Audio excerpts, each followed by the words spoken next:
Bismillahirrahmanirrahim. Assalamualaikum warahmatullahi wabarakatuh. Bagaimana kabarnya hari ini anak-anak? Insya Allah semuanya dalam keadaan sehat walafiat. Amin ya rabbal alamin. Baik, pekan ini yaitu pekan kedua, kita membahas masih di pelajaran 5. Pekan lalu kita sudah membahas bagian A, yaitu inti sholat. Insya Allah teman-teman udah paham ya, apa sih sholat itu? Sebelum belajar, kita berdoa sama-sama dulu yuk. Sikap berdoa, tangannya diangkat, kepalanya ditundukkan. Doa sebelum belajar PAI. Bismillahirrahmanirrahim. Rabbi shrahli sadri wa yassirli amri wahlul 'uqdatam min lisani yafqahu qawli. Amin ya rabbal alamin. Sudah siap belajar? Yuk simak penjelasan Ustazah. Pelajaran kelima yaitu sholat kewajibanku. Hari ini kita bahas yaitu bagian B, hikmah sholat. Yang kedua bagian C, praktek sholat. Simak ya. Hikmah sholat. Hikmah sholat artinya inti ibadah yang timbul sebagai akibat kita mengerjakan sholat. Misalnya berupa perbuatan yang baik yang tumbuh dalam diri setelah rajin melakukan sholat. Kalau sudah rajin sholat, kita selalu jujur, selalu melakukan perbuatan baik, sopan dan santun. Masya Allah ya teman-teman. Sholat dimaksudkan agar orang yang melakukannya selalu merasa dekat dengan Allah Subhanahu wa Ta'ala, sehingga setiap perilakunya setelah sholat selalu didasari petunjuk Allah Subhanahu wa Ta'ala.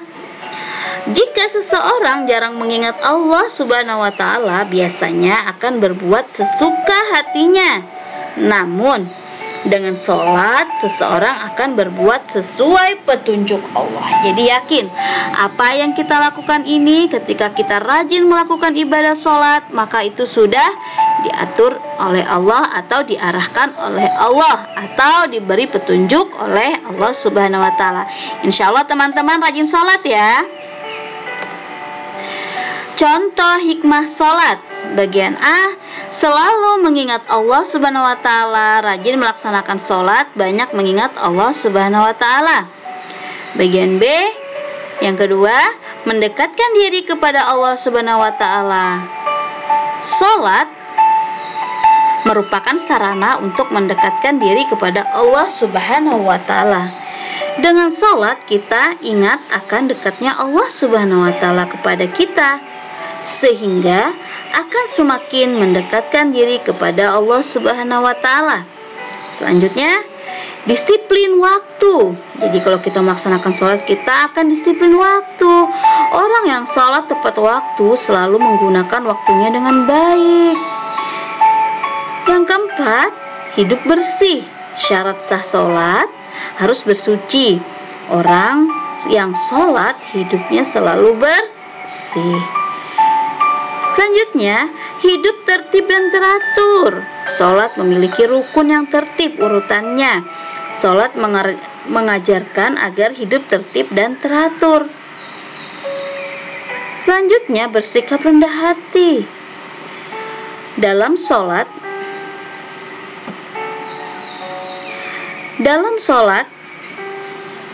setiap orang sama derajatnya. Artinya hidup harus rendah hati. Hidup damai dan menyebarkan keselamatan.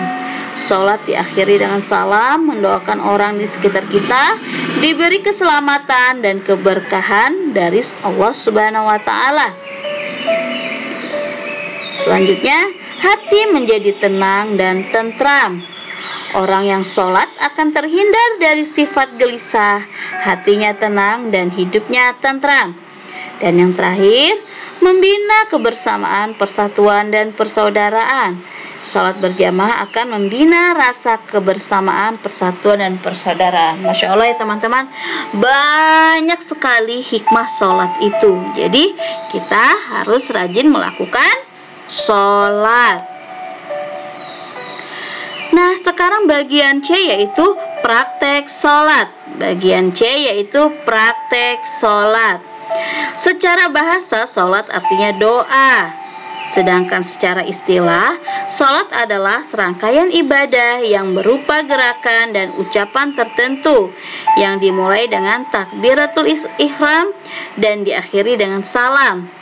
Salat adalah ibadah yang pertama kali akan dihisab oleh Allah Subhanahu wa taala di hari kiamat nanti.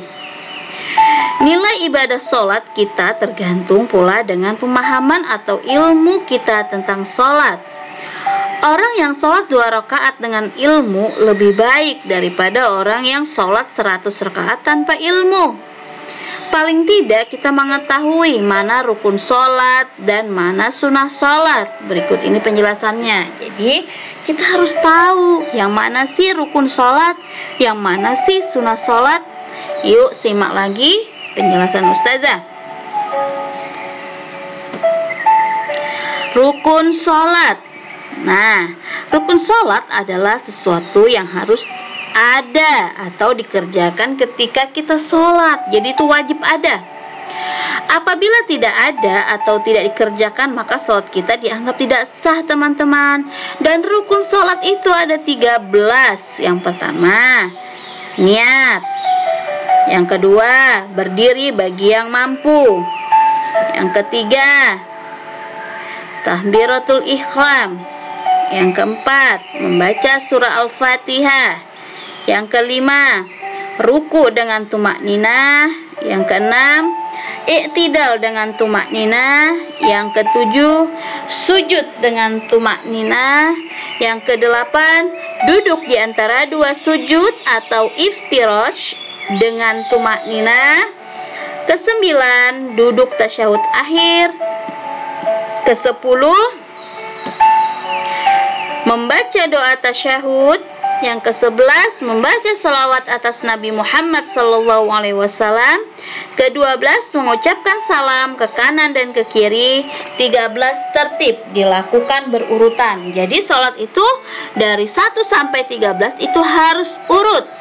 Apabila tidak urut, maka tidak sah sholat kita. Jadi kita harus urut melakukan sholatnya, yaitu di rukun yang ke-13 yaitu tertib, dilakukan berurutan.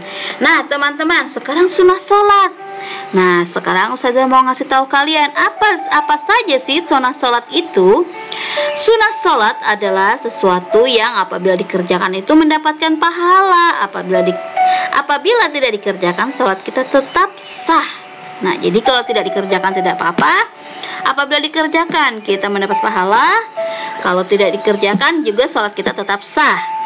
Sunnah sholat ada beberapa, misalnya melapalkan niat, membaca usholi, itu sunnah. Membaca doa iftitah, itu sunnah. Membaca Al-Quran setelah Al-Fatihah pada rakaat pertama dan kedua, itu sunnah. Dibaca juga mendapat pahala kita. Membaca bacaan ruku 3 kali, sunnah. Wajibnya 1 kali. Membaca bacaan i'tidal, sunnah. Membaca bacaan sujud selama 3 kali, sunnah. Wajibnya 1 kali ya teman-teman. Membaca bacaan duduk di antara 2 sujud, itu pun sunnah. Dan yang terakhir, mengangkat tangan saat akan ruku dan i'tidal, itu sunnah. Nah, insya Allah teman-teman udah menjalankan rukun sholat dan sunnahnya ya, insya Allah. Masya Allah, jadi pahalanya makin banyak tuh teman-teman. Insya Allah, yang penting kita sholat itu harus ikhlas, tidak boleh buru-buru, harus tumakninah. Oke teman-teman, semoga penjelasan Ustazah hari ini mudah dimengerti dan bermanfaat untuk kita semua. Amin ya robbal alamin. Ustazah akhiri. Assalamualaikum warahmatullahi wabarakatuh.